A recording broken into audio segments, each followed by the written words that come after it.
Welcome to the Energy Exchange, a podcast for deep feelers and quiet leaders. Here, we explore what happens when we start working with our natural energy in both our business and personal lives. I'm Colleen Wallach. I'm a highly sensitive professional who spent years untangling patterns of overthinking, people-pleasing, and playing small just to feel safe. Now, I help others like me step more fully into their power without losing the superpower of their softness. We don't have to be loud to be seen, and we don't have to push to be powerful. Everything is energy. Let's start this exchange. Welcome into this week's episode of the Energy Exchange. Today, I want to talk about a dynamic that comes up for a lot of highly sensitive people, and it shows up in romantic relationships, friendships, really anywhere you're trying to connect with somebody, and that is attracting emotionally unavailable people. And you probably know what that looks like. They go quiet, communication slows down, and you give them space. They show up inconsistently, and you don't question it or hold them accountable, at least not right away. And there's a lot out there about why this is so common. Childhood patterns, familiar dynamics, the way we're wired as deep feelers, and all of that is real. But what I want to look at today is something more specific, something that took me a really long time to be honest with myself about, because I used to think that I just had really bad luck. Like emotionally unavailable people just kept finding me somehow. It was something that kept happening to me. And what I came to realize was that I'd become someone who was fairly easy to be with, but really hard to show up for. And I'll explain what that means. It wasn't just about who I attracted as much as it was about what I was participating in. Because look, it definitely takes two people to create a dynamic. There was something about how I was showing up that was allowing this to happen over and over again. And the more I've been able to step away from situations that don't feel good or don't meet my needs, I can see, looking back, how I allowed certain dynamics to continue for months, even years in some cases. So I want to take a look at a few patterns that create this because these were very real for me. And if you feel like this is a problem that you have over and over, hopefully these will relate for you. One of the biggest things I was doing was over-understanding people. And that isn't a pattern that comes out of nowhere. Over-understanding is usually something sensitive people learn to do early on in life. So what that looks like is explaining other people's behavior before they do. Giving context that they're not offering, you're filling in the blanks, or maybe softening your reaction in real time to smooth over a situation or prevent confrontation. In some of my really early friendships or relationships, I was afraid that putting my foot down or asking questions even would send them running. I didn't trust myself enough to let their response be information that I could use. When we fill in the gaps for ourselves to kind of smooth things over, nothing ever actually gets addressed. And what can happen is our empathy becomes kind of a masking mechanism.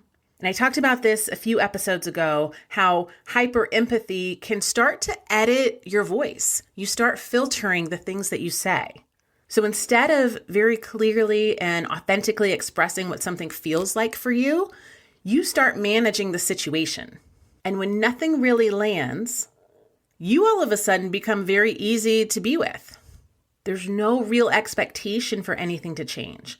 And I always wondered why I felt so lonely in relationships where I was giving so much, like I was in the relationship, but not actually being met in it. Sometimes when we're easy to be with, we are actually hard to show up for.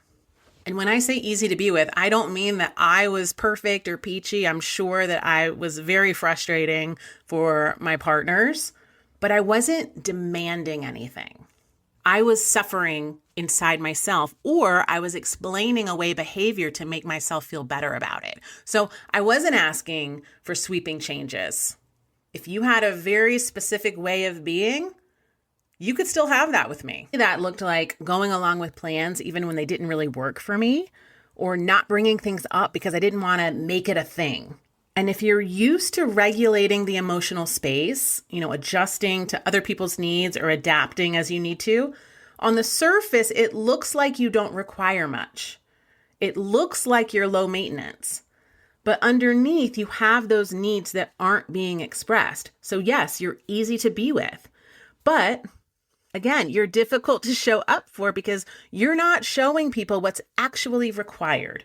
So they don't do any of those things. There's no pressure to grow. There's no demand for consistency. There's no consequence for that emotional distance. And I think part of why this was so hard for me to see back then is because that behavior was so closely tied to how I saw myself.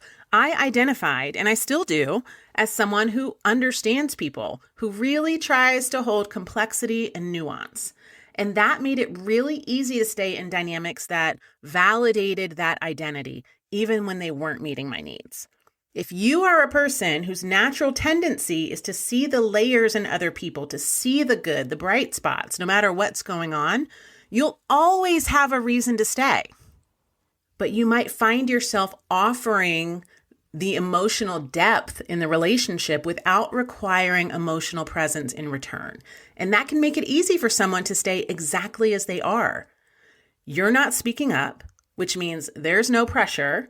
Why would they adjust? And again, there are two people involved in any energy dynamic. And part of why I attracted unavailable people is because some part of me wasn't fully available either. That unwillingness to vocalize or to cause a stir, there's some emotional unavailability in that. Maybe you go quiet because you don't want to cause a problem, because we'd rather carry something privately for months at a time than risk a conversation that might make someone really pull away. That's unavailability too. It's just quieter and it's dressed up as keeping the peace. So it's really important to catch the moments where we start explaining things for someone else or taking responsibility for their experience. Those are the moments where something feels off, like when someone cancels last minute and instead of saying, hey, that actually really matters to me, you just go, no worries. And then maybe you're silently suffering, right? But they don't know that. Or when their tone shifts and you feel that, but instead of asking about it, you tell yourself that you're overthinking or being too sensitive. Or you come up with a million possible reasons why they're showing up a little differently without asking for clarity. So when we notice that we're explaining things for people, that's the moment to pause. My personal solution, and this is always a work in progress, is that I don't fill in the gaps for people. Let things be unclear for a moment. The goal isn't to become less empathetic, but it's to let it sit right where it is and not rush to resolve it ourselves. Say the thing, ask the question, or maybe you don't immediately respond. So if you have anything like this going on in your world right now, just think of, what's one thing I can do in the next 24 hours to either get clarity on something or express my need. And I get it. It's really easy to feel like, well, if I stop making things easy, someone will leave or it will cause a problem.